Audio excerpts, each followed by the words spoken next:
If you could text with a loved one or a friend who passed away, what would you say to them?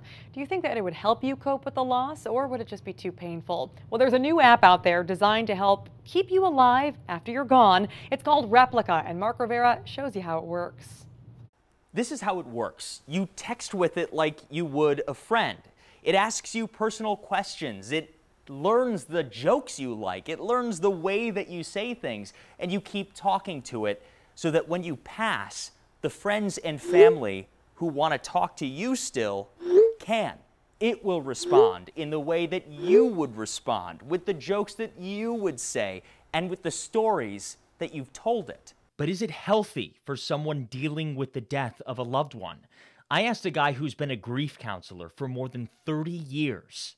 What goes through my head is this a way to hold on to the person? Can I tell you the first thing that went through my head? Please tell me the first thing that went through your head. This is nuts. I said, what the heck? This is nuts. I believe it represents a sincere desire to cope with death.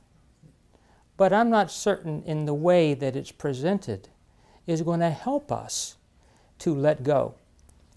My sense is it's going to present ways to help us to hold on to the person rather than to let go emotionally. The main goal of the grieving process is to be able to let go of a loved one emotionally. Here's what the founder of Replica has to say about it. It asks you questions so it can learn about you and talk like you. And one day, it'll do things for you, including keeping you alive.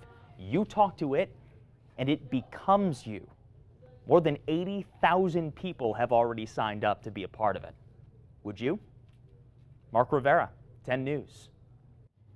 So, of course, we wanted to know what you thought. Do you think you'd use it? Do you think it's healthy? Well, I talked to many of you earlier today on Facebook Live, and here's what you said. Shay Torres says, it's weird, but it could help those that lost someone. I wouldn't think it would help to move on. I honestly would never stop texting it.